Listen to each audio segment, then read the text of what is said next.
سب سے زیادہ میرا فرمانبردار ہے۔ ابو عبداللہ الجدلی کہتے ہیں میں نے عائشہ رضی اللہ تعالی عنہا سے کہا کہ رسول اللہ صلی اللہ علیہ وسلم کا اپنے گھر والوں کے ساتھ کیسا اخلاق تھا۔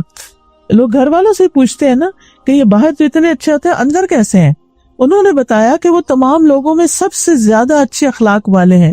آپ کوئی بیہودہ کام یا فحش گفتگو نہیں کرتے تھے، یعنی کوئی گالی گلوچ نہیں، کوئی لڑائی جھگڑا نہیں، نہ ہی بازاروں میں شور کرنے والے تھے، نہ برائی کا بدلہ برائی سے دیتے تھے، بلکہ معاف کر دیتے اور درگزر کرتے تھے۔ یہ آپ کا گھر والوں کے ساتھ رویہ تھا۔ عمر بن عاص کہتے ہیں میں نے آپ سے پوچھا آپ کو سب سے زیادہ محبت کس سے ہے، یعنی نبی صلی اللہ علیہ وسلم سے یہ سوال کیا گیا۔ فرمایا عائشہ سے۔ میں نے کہا مردوں میں سے؟ کہا اس کے والد سے۔ آج کوئی ہے جو یہ کہے کہ مجھے سب سے زیادہ محبت اپنی بیوی سے ہے؟ اگر ہو بھی تو نہیں کہیں گے، کیونکہ اس کو کیا سمجھتے ہیں، وہ مردانگی کے خلاف۔ اب بیوی کو بھی نہیں بتاتے کہ مجھے تم سے محبت ہے، وہ بیچاری ساری زندگی یہ دو بول سننے کو ترستی رہتی ہے۔ کیوں نہیں بتاتے؟ پھر یہ ساتھ چڑھ جائے گی، پھر یہ اپنے مطالبے لے کے آ جائے گی، یہ محبت کو ایکسپلائٹ کرے گی۔ اس ڈر سے بھی نہیں بتاتے چاہے محبت اندر ہو بھی۔ یہ ضروری نہیں ایک شخص آیا آپ کے پاس کہنے لگا مجھے فلاں سے محبت، آپ نے فرمایا تم نے اس کو بتایا؟ کہا نہیں۔ کہا جاؤ بتاؤ اس کو، کیونکہ جس سے محبت ہوتی ہے نا اس سے ہماری ایکسپیکٹیشنز ہوتی ہیں کہ یہ بھی ہم سے محبت کرے، اور اگر ہم بتاتے ہی نہیں ہیں کہ آپ مجھے اچھے لگتے ہیں تو وہ بھی جواب میں آپ کو نہیں کبھی بھی بتائیں گے کہ آپ بھی ان کو اچھے لگتے ہیں، تو پھر شیطان بدگمانیاں ڈالنا شروع کر دے گا۔ پھر اسی طرح حضرت عائشہ کہتی ہیں کہ میں نے نبی صلی اللہ علیہ وسلم کی ازواج میں سے کسی پر رشک نہیں کیا سوائے حضرت خدیجہ کے، اور میں نے خدیجہ کو نہیں پایا، نہیں انہوں نے حضرت خدیجہ کو نہیں دیکھا تھا، وہ تو مکہ میں ہی فوت ہو گئی تھی، کہ رسول اللہ صلی اللہ علیہ وسلم جب بکری ذبح کرتے تھے تو آپ فرماتے تھے اس کا گوشت خدیجہ کی سہیلیوں کو بھیج دو۔ اتنی کیئر، صرف بیوی کو نہیں کھلانا، بیوی کی دوستوں تک بھی چیز جائے۔ آج اگر کوئی عورت 2 کیک بنا لے تو سوال پیدا ہو جاتا ہے یہ دوسرا کس کے لیے؟ اگر وہ کہے میں نے اپنی فرینڈ کو بھیجنا ہے، اوہ ہو، پھر تو شاید چھاتی گر پڑے، فرینڈ کو بھیجنا ہے، اتنے چھوٹے دل ہیں۔ اچھا بعض اوقات یہ وجہ بھی ہوتی ہے کہ جب ہم صرف فرینڈ کو بھیجتے ہیں، اس کی ماں کو نہیں بھیجتے، پھر اس کو لگتا ہے اچھا فرینڈ کو تو یہ تحفہ جا رہا ہے اور گھر والوں کی خبر نہیں۔ تو جب ہم رشتوں میں بیلنس کرتے ہیں نا، ماں اپنی جگہ، باپ اپنی جگہ، بہن اپنی جگہ، بھائی اپنی جگہ، بیٹا اپنی جگہ، بیوی اپنی جگہ، شوہر، پھر کم اعتراض ہوتے ہیں۔ جب گھر والوں کے پیٹ بھر جاتے ہیں نا، پھر آپ کسی اور کو بھی بھیج سکتے ہیں، پھر اعتراض کم ہوتا ہے یا نہیں ہوتا۔ بہرحال وہ کہتی ہے ایک دن میں غصے میں آ گئی، حضرت عائشہ تھوڑی جیلسی فیل ہوئی ہوگی، میں غصے میں آ گئی، میں نے کہا آپ تو ہر وقت خدیجہ خدیجہ کرتے رہتے ہیں، آپ ہر وقت خدیجہ کو یاد کرتے ہیں، تو رسول اللہ صلی اللہ علیہ وسلم نے یہ نہیں کہا نہیں تم بے فکر رہو، مجھے تم سے زیادہ محبت ہے، میں تو ویسے ہی کر رہا تھا، نہیں ٹالا نہیں، کہا انی قد رزقت حبھا، مجھے اس کی محبت کا رزق ملا ہے، میرے دل میں ڈالی گئی ہے اس کی محبت۔ یہ محبتیں اللہ ڈالتا ہے، انسانوں کی محبت اللہ ڈالتا ہے دلوں میں، فرمایا اللہ نے مجھے اس کی محبت دی ہے، میں کیا کر سکتا ہوں۔ تو محبت اگر ہو تو اس کے اظہار میں کوئی گناہ کی بات نہیں ہے۔ پھر اسی طرح نبی صلی اللہ علیہ وسلم حضرت عائشہ سے بھی بہت محبت کرتے تھے۔ وہ کہتی ہیں کہ میں حیض کی حالت میں پیریڈز میں پانی پیتی اور اپنا برتن نبی صلی اللہ علیہ وسلم کو دیتی، آپ برتن سے اسی جگہ منہ رکھ کے پانی پیتے جہاں سے میں نے پانی پیا ہوتا تھا۔ یہ کیوں؟ کوئی ضروری ہے؟ محبت کے اظہار کے لیے، محبت اظہار مانگتی ہے۔ آپ صرف زبانی کہیں گے نا مجھے بہت محبت ہے، میرے والد ایک مثال دیا کرتے تھے کہ اگر کوئی یہ کہ مجھے تم سے بہت محبت ہے، وہ کہ اچھا ذرا پانی لا دے کہ تمہارے پاؤں ٹوٹے، خود اٹھ کے لے لو، تو کہتے یہ محبت نہیں ہوتی۔ محبت تو اطاعت سکھاتی ہے، محبت تو کیئر سکھاتی ہے۔ اگر آپ کو کسی سے محبت ہے تو پھر آپ کو اس کی کیئر بھی کرنی ہوتی ہے۔ تو بہرحال پیریڈز کی بات اس لیے کی گئی کہ اہل کتاب کے یہاں پیریڈ والی عورت کو تو گھر سے باہر ایک الگ جگہ بند کیا جاتا۔ شاید آپ کو کبھی پاکستان میں گئے ہوں، شمالی علاقہ جات میں، ناردرن ایریاز میں ایک کمیونٹی رہتی ہے، میں وہاں جا چکی ہوں، اپنے ذہن میں نام نہیں آ رہا ان کا، میرے خیال کلاش تھا ہی جی۔ وہاں پر میں نے خود دیکھا کہ کچھ لوگ اپنے گھروں میں ہیں اور ایک ہاسٹل ٹائپ چھوٹی سی جگہ تھی، تو کچھ عورتیں اور چھوٹے چھوٹے بچے ان کے ادھر۔ میں نے کہا یہ ساری عورتیں یہاں کیوں رہ رہی ہیں؟ کہتے ہیں جب پیریڈز ہوتے ہیں تو ان کو ادھر بھیج دیا جاتا ہے، گھر نہیں رہ سکتی۔ یہود کے یہاں بھی یہی تھا۔ نبی صلی اللہ علیہ وسلم نے خاص طور پر اپنے عمل سے کر کے دکھایا کہ عورت ناپاک نہیں ہو جاتی، یعنی ٹھیک ہے نماز نہیں اس نے پڑھنی اس لیے ہم کہتے ہیں ناپاک ہے، لیکن فزیکلی نہ اس کا لعاب دہن نہ پاک ہے نہ اس کا پسینہ. ہمارے ہاں بھی اتنی غلط فہمی ہے کہ اگر پیریڈز میں کوئی کپڑا پہن لو بس بھائی اب تو دوبارہ اس میں نماز نہیں ہو سکتی. نہیں، ایسا کچھ نہیں ہے. اگر کوئی اسپاٹ لگ گیا اس پہ بس اتنی جگہ آپ دھو لو اچھی طرح 3 دفعہ مل کے تاکہ اس کی نجاست ساری نکل جائے، دوبارہ اسی کپڑے میں نماز ہو سکتی. بعض لوگ شادی کے کپڑے پہن کے اگر پیریڈز میں پہن لیں تو نمازیں ہی نہیں پڑھتے. وہ کہتے نہیں یہ اصل میں ناپاک کپڑے پہنے. بھی کہاں سے ناپاک ہو کے؟ لا علمی ہے نا، لا علمی میں فرائض چھوڑ دیتے ہیں. ایسا کچھ بھی نہیں ہے. تو بہرحال نبی صلی اللہ علیہ وسلم اسی جگہ سے گوشت کھاتے تھے جس جگہ سے حضرت عائشہ نے کھایا تھا. اچھا، اس میں ایک اور مسئلہ بھی نکلتا ہے، وہ یہ کہ بیوی بھی پہلے کھا سکتی ہے اور پی سکتی ہے. یہ کوئی ایسی بات نہیں ہے کہ اگر کٹھے کھانا کھا رہے ہیں اور بیوی نے پہلے گلاس اٹھا لیا تو شامت آ جائے یہ تو شوہر کا حق ہے کہ پہلے وہ پیے. ایسا کچھ نہیں ہے. ٹھیک ہے، وہ پینا چاہتا ہے وہ پی لے، آپ پینا چاہتی ہیں آپ پی سکتی ہیں. یہ محبت کی بات ہے. جب محبت ہوتی ہے نا تو وہ گلے شلے کو نہیں ہوتے، پھر بندے کو کمپلینٹس نہیں ہوتی، پھر انسان خوش ہوتا ہے. سیکریفائس کر کے دوسرے کو پہلے دے کے خوش ہوتا. آپ کو اپنے بچے سے محبت ہوتی ہے نا تو کیا کرتے ہیں؟ پہلے اس کو کھلاتے ہیں. یعنی میں نے ماں کو دیکھا، میری اپنی بیٹی، اس کا چھوٹا بچہ، تھوڑا سا اس کی طبیعت کی خرابی چل رہی، تو ہم سب کھانا کھا رہے ہوتے اکٹھے، ونس اے ویک ہم اکٹھے کھانا کھاتے ہیں. تو کھانا کھا رہے تھے، وہ اس کو لے کے کھڑی ہوتی ہے، کبھی اس کو کھلا رہی ہوتی، کبھی کچھ. میرا دل اپنے بچے میں پڑا ہوتا، اس کا اپنے بچے میں پڑا ہوتا. میں ہر سڑی بس ہی کھانا نہیں کھا رہی، اور وہ یہ مسلسل کر رہی ہوتی کہ اس بچے کو سیٹل ڈاؤن کری. یہ ماں ہوتی ہے نا، ہر ماں کے اندر ایسے جذبات ہوتے ہیں. کیوں؟ کیونکہ بچے سے محبت ہوتی ہے نا. وہ جیسے نبی صلی اللہ علیہ وسلم کی غیر موجودگی میں حضرت عائشہ کے پاس ایک عورت آئی، اس کے ساتھ 2 یتیم بچیاں تھیں. تو حضرت عائشہ سے اس نے کہا کہ میں بھوکی ہوں، مجھے کچھ چاہیے. تو حضرت عائشہ نے گھر میں دیکھا تو شاید ایک کھجور تھی. اس نے کیا کیا کہ کھجور کے 2 حصے کیے، ایک بچی کو دیے، ایک اور خود بھوکی رہی. یہ ماں ہوتی ہے، خود بھوکی رہتی ہے، بچے کو کھلاتی ہے. جو چیز خود پسند ہوتی ہے وہ بچے کو دے کے زیادہ خوش ہوتی ہے اپنے خود کھانے سے اور خود لینے سے. اس کو ماں کہتے ہیں. تو محبت کا عملی اظہار ہمارے عمل سے ہوتا ہے. نبی صلی اللہ علیہ وسلم سے بھی محبت کا اظہار ہمیں اپنے عمل سے کرنا ہے. پھر اسی طرح بیوی کے ساتھ وقت جو اچھا گزرے اس اچھے وقت کی بھی تعریف کرنی چاہیے. حضرت عائشہ کہتی ہیں کہ نبی صلی اللہ علیہ وسلم حضرت خدیجہ کا جب بھی تذکرہ کرتے تھے تو ان کی بہت تعریف کرتے تھے. وہ فوت ہو چکی تھی تو بہت تعریف کرتے. ایک دن مجھے غیرت آئی. میں نے کہا آپ اتنی زیادہ ایک سرخ مسوڑوں والی عورت، اتنی بوڑھی تھی تو ان کے دانت گر گئے تھے، تو ان کا ذکر کرتے رہتے ہیں جس کے بدلے میں اللہ نے آپ کو اس سے بہتر بیویاں دی ہیں. آپ نے فرمایا اللہ نے مجھے اس کے بدلے میں اس سے بہتر کوئی بیوی نہیں تھی. یہ سنسیریٹی ہوتی ہے نا. وہ فوت ہو چکی ہیں، وہ سامنے نہیں ہے، مگر آپ پھر بھی ان کی محبت کا ذکر کریں. کیوں محبت اتنی کرتے تھے؟ آپ نے فرمایا وہ مجھ پر اس وقت ایمان لائی جب لوگ کفر کر رہے تھے، میری اس وقت تصدیق کی جب لوگ میری تکذیب کی، جب مجھے جھٹلا رہے تھے. اپنے مال سے میری ہمدردی اس وقت کی جب لوگوں نے مجھے اس سے دور رکھا، اور اللہ عز و جل نے مجھے اس سے اولاد عطا فرمائی جبکہ میری دوسری بیویوں سے میری اولاد نہیں ہوئی. تو آپ نے محبت کی ساری وجوہات بھی بتا دی. اور یہ ایک بڑی اہم بات ہے کہ بچے کی جو پیدائش ہوتی ہے وہ میاں بیوی کے بانڈنگ کو اور اسٹرانگ کر دیتی. اس کا بھی ہم خواتین کو خیال رکھنا چاہیے. بعض اوقات ہم یہ سوچتے ہیں، جب ینگ ہوتے ہیں میں بھی سوچتی تھی ایسے کہ بچہ اگر پیدا ہو گیا نا پھر ہماری آپس کی محبت جو ہے نا وہ کم ہو جائے گی، کیونکہ پھر وہ بچہ بیچ میں آ جائے گا، وہ انٹرفیئرنس کرے گا. لیکن میں نے دیکھا کہ ایسا نہیں ہوتا، بلکہ بچے کی وجہ سے ہسبینڈ وائف کا ریلیشن شپ اور ان دونوں کے بیچ میں کامن چیز آ جاتی ہے. دونوں مل کے ایک چیز کی فکر کر رہے تھے، کیئر کر رہے ہوتے ہیں. پھر اسی طرح نبی صلی اللہ علیہ وسلم جب کوئی خوشی کا موقع ہوتا تو ازواج کو بھی شریک کرتے. حضرت عائشہ کہتی ہیں کہ ایک دفعہ عید کے دن رسول اللہ صلی اللہ علیہ وسلم کے سامنے کچھ حبشی کرتب دکھا رہے تھے، کوئی کھیل کا مظاہرہ کر رہے تھے. میں نبی صلی اللہ علیہ وسلم کے کندھے پر سر رکھ کر انہیں جھانک کے دیکھنے لگ گئی. یعنی آپ آگے کھڑے تھے، میں آپ کے پیچھے کندھے پہ جیسے ایسے رکھ کے ٹیک لگا کے تو دیکھنے لگ گئی. آپ نے اپنے کندھے میرے لیے جھکا دیے. آپ کا قد بڑا ہوگا اور ان کا ذرا چھوٹا ہوگا یا جیسے بھی، میں آپ کے کندھوں پر انہیں دیکھتی رہی، یعنی اسٹیک لگا کے دیکھتی رہی. جب میرا دل بھر گیا تو واپس آ گئی. اب یہ ہسبینڈ کا فیسیلیٹیٹ کرنا ہے. اگر یہ یہاں ہسبینڈ کا رول سمجھ آ رہا ہے، لیکن بعض اوقات وائس ورثا بھی ہوتا ہے نا. ہمیں کوئی سپورٹ دینی ہوتی ہے، بعض اوقات کوئی گھر میں بیمار ہو سکتا ہے. مجھے یاد ہے میرے والد جب بہت ایج ان کی ہو گئی تھی تو پھر وہ چل نہیں پاتے تھے، تو ان کے لیے ہر چیز بستر پر ہی ان کو کھانا دینا سب کچھ کرنا ہوتا تھا.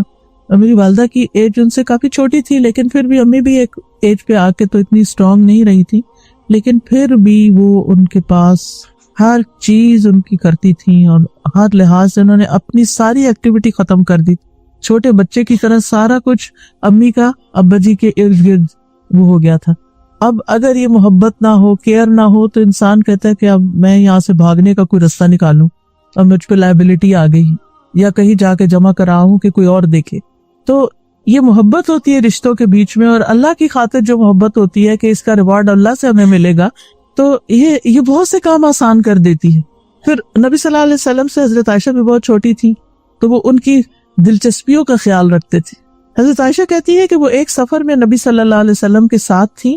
میں نے آپ کے ساتھ پیدل دوڑ لگائی اور میں جیت گئی.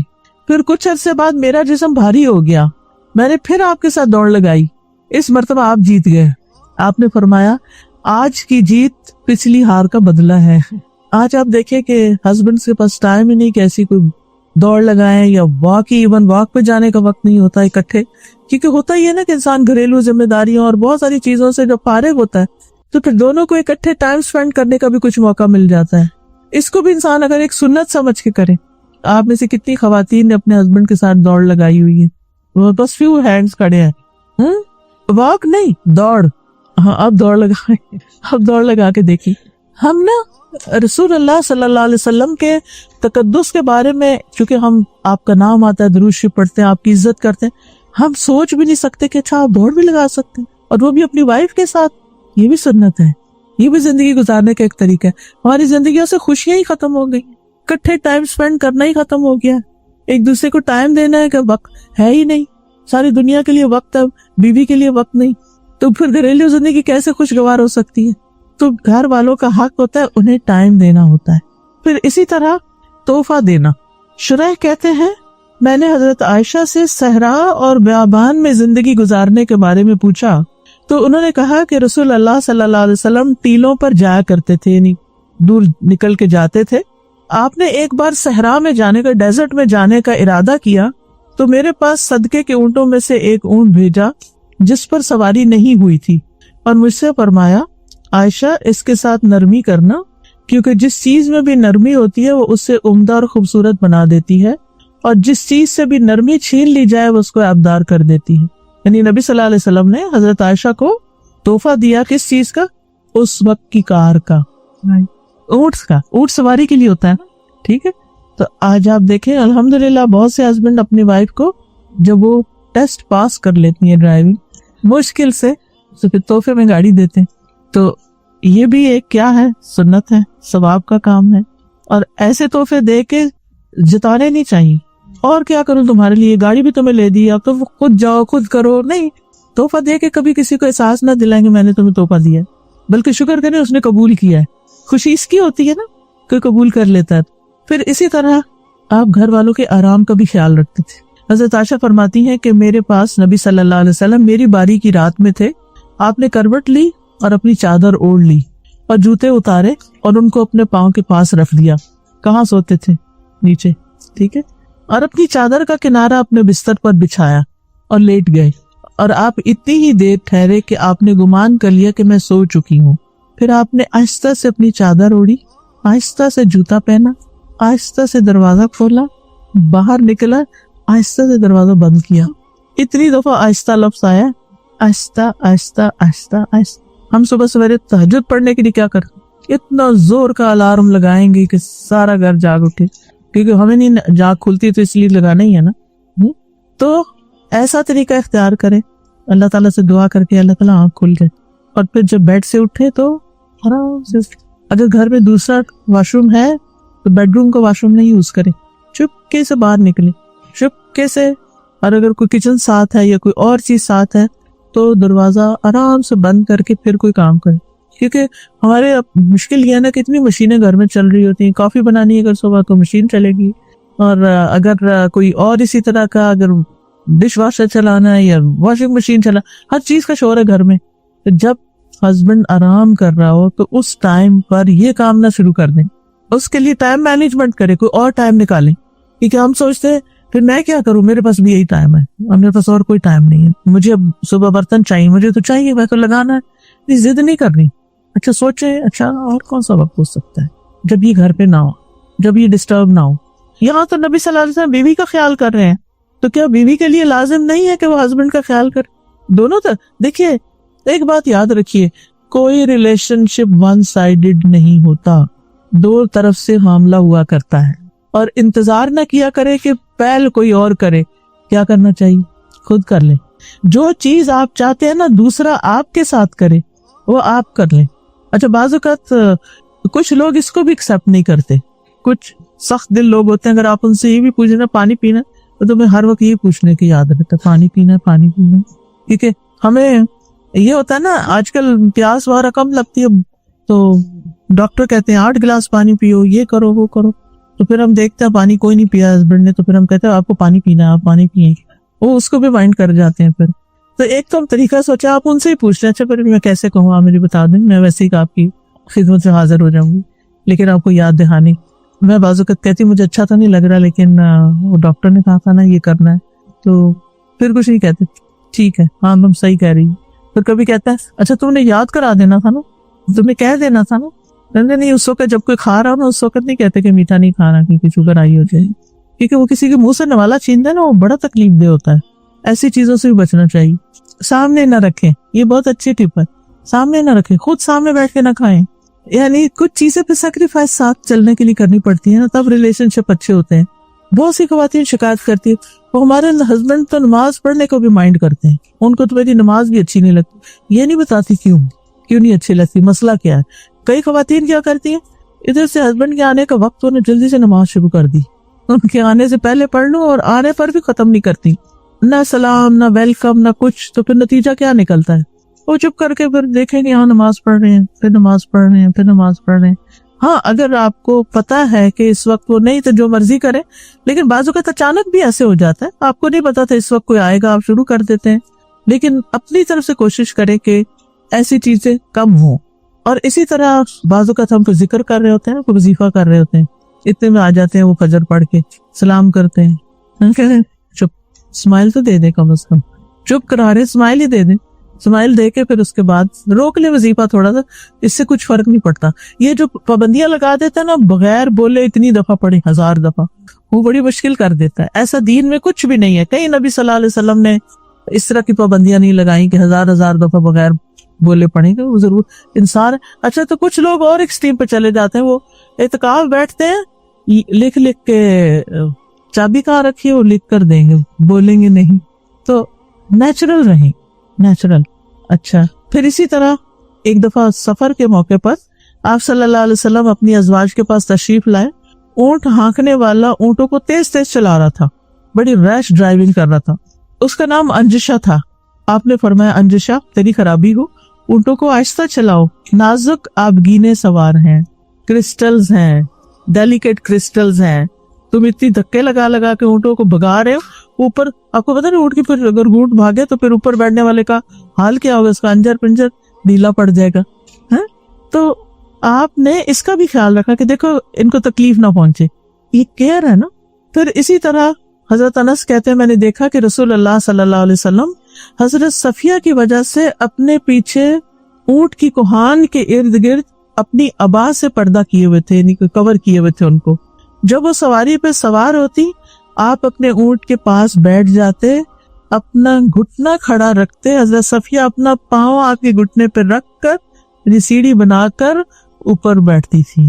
سبحان اللہ. یعنی اور یہ کوئی عام انسان نہیں ہے, یہ اللہ کے رسول ہیں جن پر اللہ تعالیٰ درود بھیجتے ہیں, ان کی تعریف کرتے ہیں ملائے اعلیٰ میں, جن پر فرشتے درود بھیجتے ہیں, جن پر درود بھیجنا ہمارے لیے لازم کر دیا گیا ہے. یہ اللہ کے رسول ہیں صلی اللہ علیہ وسلم. یہ اپنی بیوی کو سوار کرنے کے لیے اپنا گھٹنا آگے کر رہے ہیں کہ اس پہ پاؤں رکھ کے چڑھ جاؤ, آسانی دینے کے لیے. اور آپ کو پتا ہے حضرت صفیہ کون ہے؟ پتا ہے نا, کتنے لوگوں کو پتا ہے؟ یہودی کی بیٹی تھی جو آپ کا بہت دشمن تھا, لیکن یہ مسلمان ہو گئی, جنگ میں پکڑی ہوئی آئی تھی نا, پھر ان کو آزادی ملی, پھر نبی صلی اللہ علیہ وسلم نے ان سے نکاح کیا. ورنہ آپ سوچتے اس عورت کا باپ تو ایسا ویسا تھا. جیسے افسوس کے ساتھ کہنا پڑتا ہے, بعض مردوں کی نیچر ہوتی ہے کہ بیوی کو ماں باپ کے تانے دیتے رہتے ہیں مرد، سمجھ نہیں آتی کیوں، ان کا کیا قصور ہے، ان کو بھی بیچ میں لگید لیتے ہیں. انہوں نے پیدا کر کے پال کے جوان کر کے آپ کو دیا ہے تحفہ اور آپ اس کی یہ قدر کر رہے ہیں، کتنی ناشکری کی بات ہے. پھر اسی طرح بیوی کی مشکلات میں آپ ساتھ دیتے تھے. حضرت عائشہ کہتی ہیں کہ ہم رسول اللہ صلی اللہ علیہ وسلم کے ساتھ کسی سفر میں تھے، جب ہم مقام بیدا یا ذات الجیش پر پہنچے تو میرا ہار کھو گیا. رسول اللہ صلی اللہ علیہ وسلم ہار کی تلاش میں وہیں ٹھہر گئے، لوگ بھی آپ کے ساتھ ٹھہرے، پورے لشکر کو روک دیا. اگر آپ 2-4 فیملیز مل کے جا رہی ہیں اور آپ کی کوئی چیز کھو جائے اور آپ سب کو روک دیں تو پھر کیا ہوگا. اور کیا ہوا، وہاں پانی نہیں تھا، لوگوں کی نماز جا رہی تھی. حضرت ابوبکر کو لوگ کہہ رہے تھے دیکھیں آپ کی بیٹی نے کیا کیا. ان کو غصہ آیا، وہ آئے حضرت عائشہ کے خیمے میں. نبی صلی اللہ علیہ وسلم حضرت عائشہ کی گود میں سر رکھ کے سو رہے تھے، تو حضرت ابوبکر نے حضرت عائشہ کو سائڈ پہ زور سے ایسے کیا، تمہاری وجہ سے یہ سب ہو رہا ہے. باپ تھے، لیکن نبی صلی اللہ علیہ وسلم نے ایک بات بھی نہیں کی حضرت عائشہ کو کہ تمہیں ہار پہن کے آنے کی کیا ضرورت تھی. اور وہ بھی ایک روایت میں آتا انہوں نے کسی سے ادھارا لیا تھا. کوئی بات نہیں، کبھی کبھی جیسے شادی ہوتی ہے تو سارا زیور، اب تو اتنا مہنگا ہو گیا سونا، اتنے بڑے بڑے ہار تو نہیں بنائے جا سکتے، اب تو آرٹیفیشل بھی ہوتا ہے. لیکن اگر بہن کا پہن لیا، اس کا مجھے یاد ہے کہ میری شادی پہ جو ٹیکا تھا پتہ نہیں کیا تھا، وہ پتہ نہیں کتنے لوگوں نے شادی پہ پہنا. دو چند منٹ کی بات ہوتی ہے، اس وقت دلہن کو سجانا ہوتا ہے، بعد میں کس نے پہننا، کوئی گھر میں ٹیکا پہن کے پھرتا ہے، مطلب کوئی ایسا زیور تو نہیں ہے کہ جو گھر میں پہننے والا ہو. بہرحال اب ہوا کیا، جب سواریاں اٹھی ہار نیچے سے نکل آئے، تو اتنے میں تیمم کی آیتیں نازل ہو گئیں، پانی نہیں تیمم کر لو. تو ایک صحابی ہیں اسید شاید ان کا نام ہے، تو وہ کہتے ہیں کہ اے آل ابی بکر، یہ آپ کی پہلی برکت نہیں تھی، یعنی اس سے پہلے بھی آپ کی وجہ سے ہم پہ بڑی خیر نازل ہوئی ہے. تو اس مشکل کے اندر سے خیر نکل، آسانی نکل آئی. لیکن ایسے مواقع پر کام ڈاؤن رہنا، لیٹ گو کرنا اور سو جانا، حیرت کی بات ہے نا. ہم سو سکتے ہیں ایسی جگہ؟ وہی یعنی نبی صلی اللہ علیہ وسلم کو آپ دیکھیں کہ اتنے ریلیکسڈ ہیں، اتنے کام ڈاؤن، اتنے کام ہیں. ہم چھوٹی چھوٹی باتوں پر اتنی بڑی ٹینشن سر پہ سوار کر لیتے ہیں کہ ہم ریلیکس کرنا ہی بھول جاتے، اپنے آپ کو ہی تکلیف دے رہے ہوتے ہیں. کیا ٹینشن لینے سے مسئلہ جلدی حل ہوتا ہے؟ کتنے لوگوں کا مسئلہ ٹینشن لینے سے حل ہوتا ہے؟ کسی کا بھی نہیں. جس وقت آپ کو ٹینشن چڑھنے لگے یا جس وقت آپ کو پریشانی بہت ستانے لگے تو آپ اپنے آپ کو کہا کریں کام ڈاؤن، آرام آرام آرام، ہو جائے گا، کچھ نہیں ہوتا، ہو جائے گا. جلدی مچانے سے کچھ نہیں ہونے لگا، آرام، سکون سے ریلیکس ہو جاؤ. جیسے کسی کو کہتے ہیں ایسے اپنے آپ کو کہا کریں. تو اس سے آپ دیکھیں کہ جب آپ ریلیکس ہوگے نا تو آپ زیادہ بہتر فیصلے کر سکیں گے. جب ہم جلدی غصہ بچاتے ہیں، نہ چیز ملتی، سامنے پڑی ہوتی نظر نہیں آتی، کیونکہ ہم غصے میں ہوتے ہیں نا، ہمارا دماغ کہیں اور ہوتا ہے، تو وہی چیز لیٹ ہو جاتی، ڈیلے ہو جاتی. پھر اسی طرح یہ ہے کہ بیوی کو ناراض ہونے کی بھی گنجائش دینا، کہ اگر اس کو کسی وقت موڈ آف ہو گیا تو کوئی بات نہیں، اٹس اوکے. حضرت عائشہ کہتی ہیں کہ رسول اللہ صلی اللہ علیہ وسلم نے مجھ سے فرمایا، جب تم مجھ سے راضی ہوتی ہو تب بھی مجھے پتہ چل جاتا ہے، اور جب ناراض ہوتی ہو تب بھی مجھے پتہ چل جاتا ہے. میں نے کہا آپ کو کیسے پتہ چلتا ہے؟ آپ نے فرمایا جب تم مجھ سے راضی ہوتی ہو تو مجھ سے یوں بات کرتی ہو، محمد کے رب کی قسم صلی اللہ علیہ وسلم، اور جب ناراض ہوتی ہو تو کہتی ہو ابراہیم کے رب کی قسم. میں نے کہا اللہ کے رسول صلی اللہ علیہ وسلم، واللہ میں آپ کا صرف نام ہی چھوڑتی ہوں، میں محبت نہیں چھوڑتی، صرف آپ کا نام چھوڑ دیتی تاکہ آپ کو پتہ چلے کہ میں ناراض. پھر اسی طرح اگر آپس میں کوئی بھی بات ہوتی تھی تو بیوی کے والدین کو شکایت نہیں لگاتے تھے. حضرت عمر کہتے ہیں ایک دن میں کچھ سوچ رہا تھا کہ میری بیوی نے مجھ سے کہا بہتر ہے اگر تم اس معاملے کو فلاں طرح کر لو، یعنی یہ کام آپ ایسے کریں، ایسے نہیں ایسے کر لیں. جیسے ہم گھر میں ہر وقت کوئی نہ کوئی مشورہ دیتے رہتے ہیں نا، جیسے بس ایسا مل کے باربیکیو کر رہے ہیں، ہم چین سے تھوڑی بیٹھیں گے، ہم آ جائیں گے، ہم کہیں گے یہ آپ کیا کر رہے ہیں، ایسے نہیں ایسے رکھیں. اچھا جب اس طرح ہوتا ہے تو پھر آگے کیا ہوتا ہے، ری ایکشن کیا ہوتا ہے؟ اچھا پھر خود کر لو، یا کچھ بھی ہو سکتا ہے نا، یا موڈ آف ہو جائے. اب آپ پارک میں گئے، آپ انجوائے کرنے گئے، آپ بس آپ کے ایک جملے نے اگلے کو آگ لگا دی اور بس سارا مزہ خراب ہو گیا. اچھا اب یہاں کیا ہے، انہوں نے بھی، حضرت عمر کی وائف نے حضرت عمر کو کہا ایسے نہیں ایسے کر لیں. تو حضرت عمر کہتے تمہارا اس سے کیا کام، یعنی مردوں کو یہ ہوتا نہیں ہمارا بزنس ہے، ہمارا کام ہے، تمہیں کیا اس کا پتا، معاملہ میرے سے متعلق ہے، تم دخل دینے والی کون ہوتی ہو. اس نے کہا خطاب کے بیٹے، میں تمہارے اس طرز عمل پر حیرت کرتی ہوں، تم اپنی باتوں کا جواب برداشت نہیں کر سکتے، تمہارے پہ ٹالرنس نہیں ہے۔ تمہاری بیٹی تو، کون تھی بیٹی ان کی؟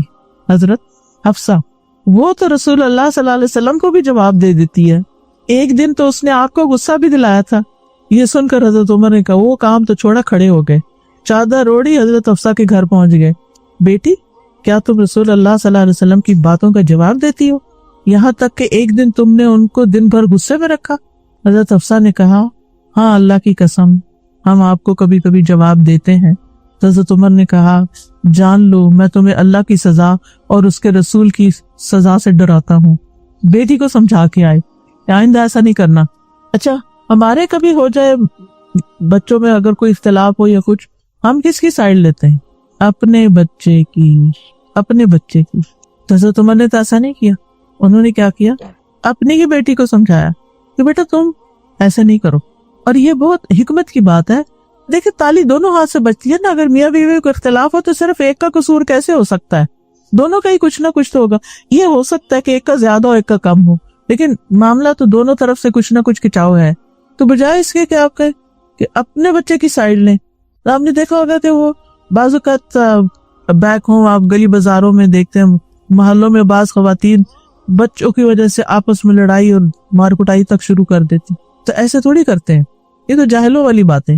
معاملے کو سمجھیں اور صحیح مشورہ دیں، بلکہ ایک دوسرے کی، اپنے بچے کی، مثلا بیٹی ہے تو اس کے ہسبینڈ کی تعریف کریں، بیٹا ہے تو بیوی کی تعریف کریں، تاکہ اگر ان کے درمیان کوئی غلط فہمی تو دور ہو جائے۔ پھر اسی طرح نبی صلی اللہ علیہ وسلم گھر والوں کو دنیا سے بے رغبت کرتے تھے۔ حضرت عائشہ کہتی ہے کہ رسول اللہ صلی اللہ علیہ وسلم میرے ہاں تشریف لائے تو ایک نرم گدا دیکھ کر پوچھا یہ کیا ہے؟ میں نے کہا اللہ کے رسول صلی اللہ علیہ وسلم فلاں انصاری خاتون لائی ہیں، اس نے آپ کا بستر دیکھا تو جا کے یہ بچھونا بھیج دیا، آپ نے فرمایا یہ واپس کر دو۔ میں نے واپس نہیں کیا کہ مجھے پسند تھا، میں چاہتی تھی میرے گھر میں یہ ہو۔ جیسے ہم خواتین کو ہوتا ہے کہ مجھے یہ فرنیچر پسند ہے، مجھے تو یہ رکھنا ہے، لیکن آپ نے 3 بار کہا اللہ کی قسم ہے عائشہ، اگر میں چاہوں تو اللہ سونے اور چاندی کے پہاڑ میرے ساتھ چلا دے، اللہ مجھے اتنا دے سکتا ہے، لیکن میں دنیا نہیں چاہتا۔ دنیا میں قناعت جتنا ہے نا اس پہ گزارا کر لیتے ہیں تاکہ آگے ملے۔ اس کا یہ مطلب نہیں کہ دنیا میں کوئی آرام نہیں کرنا چاہیے یا اپنے آپ کو تکلیف، لیکن نبی صلی اللہ علیہ وسلم نے ہر ایک کے لیے نمونہ قائم کیا۔ اگر آپ بہت آرام دہ بستروں پر سوتے تو غریب لوگ کہتے ہم کیسے آپ کو فالو کریں، آپ تو اتنی عیش و عشرت میں رہتے تھے۔ تو کس طرح نبی صلی اللہ علیہ وسلم نے ان کے لیے بھی ایک مثال قائم کی، اور باقی تو سب کے لیے ہے ہی۔ اچھا ہم گھر والوں سے اپنی محبت کیا سمجھتے ہیں؟ کہ دنیا جہان کی عیش و عشرت ان کے لیے لا کے رکھ دیں ان کے قدموں میں۔ بچوں سے محبت کا اظہار کیسے کرتے ہیں؟ ان کی پسند کے جوتے، ان کی پسند کے کپڑے، چاہے چیزیں گھر میں بھری پڑی ہیں وہ پھر کہیں گے پھر لے آئیں گے۔ پھر ہم زیادہ دینے کو محبت سمجھتے ہیں اور محبت کی وجہ سے ہی دیتے ہیں، لیکن نبی صلی اللہ علیہ وسلم نے ایک سٹینڈرڈ معیار قائم کیا، بس یہاں تک۔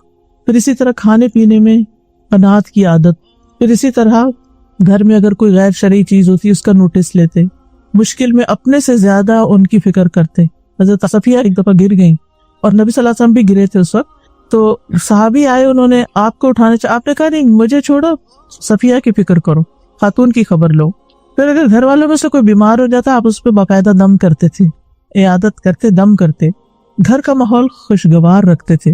اتنے سارے واقعات ہیں، لیکن افسوس کہ ٹائم پورا ہو چکا، اس سے آگے جا نہیں سکتے۔ آپ کو یہی کہوں گی کہ ان سبجیکٹس کو میں نے پڑھایا ہوا بھی ہے، اور یہ جو کتاب ہے نا تجلیات نبوت، یہ بھی میں نے پڑھائی ہے۔ اگر اس کا آپ انشاءاللہ کورس کریں گی تو آپ کو بہت ساری زندگی گزارنے کی ٹپس ملے گی، اور نبی صلی اللہ علیہ وسلم کی سنت کی پیروی۔ ابھی تو صرف ایک رول آپ کو بتایا تھا، یہ کتاب ہے تجلیات نبوت، اس کو میں نے بہت ڈیٹیل سے پڑھایا ہوا ہے روزمرہ زندگی سے ریلیٹ کرتے ہوئے، ٹھیک ہے؟ تو آپ بھی انشاءاللہ تعالی کوشش کیجئے کہ اس کورس میں حصہ لے کے باقاعدہ سبق یاد کریں، لکھیں، پڑھیں، کیونکہ اس سے چیزیں یاد ہوتی ہیں اور عمل کے وقت پھر عمل ہو جاتا ہے۔ اور سب سے بڑی ہے کہ عمل ہی کی نیت سے کریں، کیونکہ بعض اوقات ہم صرف سرٹیفکیٹ کی نیت سے کوئی کام کر لیتے ہیں، عمل میں لانے کی فکر نہیں کرتے، تو وہ نہیں ہونا چاہیے۔ اس کے علاوہ اسٹال بھی لے کر آئے ہم، تو چند چیزوں کا میں تعارف کرا دیتی ہوں۔ یہ اسوہ حسنہ کتاب ہے، اس میں نبی صلی اللہ علیہ وسلم کی زندگی کے واقعات ہوں گے۔ چھوٹی سی کتاب اگر لے کے رکھ لینا تو ایک ایک قصہ بھی اگر آپ پڑھتے رہیں تو۔ پھر اسی طرح جادو، حقیقت اور علاج. بہت سے لوگ اس وہم کا شکار رہتے ہیں. گناہوں کی بخشش، استغفار، رزق میں فراوانی کے لیے، اولاد کی اصلاح کے لیے، ہر معاملے میں بہتری کے لیے استغفار. پھر اگر کہیں درد ہو رہی ہے، اس دعا کو تو میں نے خود بھی بہت آزمایا ہے. ہاتھ رکھ کے بسم اللہ پڑھ کے 3 دفعہ یہ دعا پڑھیں، کہیں فریج وغیرہ میں لگا دیں اور انشاءاللہ درد کا بہترین علاج ہے. پھر یہ الحمدللہ کا کارڈ ہے، یہ بھی بہت اچھا ہے. سبحان اللہ کا. اپنے بچوں کو اللہ کے نام اور ان کی مطلب بتائیں. ایک نام لے کے بھی 2 دن میں 1 نام 3 تو یاد کرا دیں، کیونکہ جو اللہ کے نام یاد کرے گا وہ کیا ہوگا؟ دخل الجنہ. پھر یہ لا الہ الا اللہ کی کیا فضیلت ہے، اس پہ کارڈ ہے. پھر اگر کبھی بہت انگزائٹی اور گھبراہٹ ہو رہی ہو تو یہ آیات ہے قرآن مجید کی، ان کو آیات سکینت کہتے ہیں، یہ آپ پڑھ سکتے ہیں. پھر آج ہر شخص قرضے میں جکڑا ہوا ہے، پریشان ہے، کہ قرض کی ادائیگی کے لیے کارڈ ہے، یعنی دعائیں ہیں. آپ اپنے ایک باسکٹ بنا سکتے ہیں. میں نے تو اپنے سائٹ پر اپنے نماز کی جگہ کے ساتھ رکھی ہوئی ہے کہ اس میں پھر ضرورت کے مطابق جو دعائیں پڑھنی ہو وہ کارڈ نکالا اور پڑھ لی، اور پھر یاد بھی کرتے رہے. کچھ لوگوں کا حافظہ اچھا ہوتا ہے، جلدی یاد کر لیتے ہیں، اور کچھ لوگ نہیں کر سکتے. اور پھر یہ رزق میں کشادگی کی دعائیں ہیں، اگر آپ رزق کی طرف سے پریشان ہیں. زندگی میں آسانی کے لیے دعائیں ہیں. پھر نظر بد کی اکثر لوگوں کو رہتے، نظر لگی، اس کے علاج کی دعا ہے. پھر استغفار کی برکت پہ کتاب بھی ہے، اور شکر گزار بننے کے فائدے کیا ہیں، یہ بھی بہت خوبصورت کتاب ہے. پھر نیک لوگوں کے ساتھ کی دعا ہے کہ ہماری کمپنی اچھی ہو، کیونکہ اس سے انسان کو نیکی کرنا آسان ہوتی ہے. پھر یہ کہ جیسے والدین فوت ہو چکے ہیں یا کوئی اور رشتہ دار، تو ان کی بخشش کی دعا. اور پھر اسی طرح یہ نیک اولاد کے لیے دعائیں ہیں کہ اگر بچہ پیدا ہونا ہے تو ماں کو یہ پڑھنی چاہیے. یہ نماز کے اذکار جو ہے نا، نماز کے بعد کی دعائیں، ان کے ٹرانسلیشن ہے. پھر اگر کوئی بیمار ہو تو یہ رقیہ ہے، یعنی آیات جو ہیں رقیہ شریعہ کی اور دعائیں وہ ہیں. اس کو اول سے آخر تک پڑھ کے آپ خود بھی دم کر سکتے ہیں. اور یہ استخارے کے بارے میں، استخارے کی دعا ہے. تو یہ آپ کے گھر میں چیزیں ہونی چاہیے تاکہ جس وقت آپ کو ایسی کسی چیز کی ضرورت پڑے، اور اسی طرح آپ دوسروں کو بھی تحفے کے طور پہ دے سکتے ہیں. تو ایسی چیزیں لینا بھی ثواب، دینا بھی آگے لوگوں کو ثواب. یہ صدقہ جاریہ کے کاموں میں سے اللہ تعالی ہمیں عمل کی توفیق عطا فرمائے. وآخر دعوانا ان الحمد للہ رب العالمین. سبحان اللہ والحمد للہ ولا الہ الا اللہ واللہ اکبر ولا حول ولا قوة الا باللہ العلی العظیم. اللہم صلی علی محمد وعلی آل محمد کما صلیت علی ابراہیم وعلی آل ابراہیم انک حمید مجید. اللہم بارک علی محمد وعلی آل محمد کما بارکت علی ابراہیم وعلی آل ابراہیم انک حمید مجید. ربنا آتنا فی الدنیا حسنۃ وفی الآخرۃ حسنۃ وقنا عذاب النار. ربنا لا تزغ قلوبنا بعد اذ ہدیتنا وہب لنا من لدنک رحمۃ انک انت الوہاب. ربنا ہب لنا من ازواجنا وذریاتنا قرۃ اعین وجعلنا للمتقین اماما.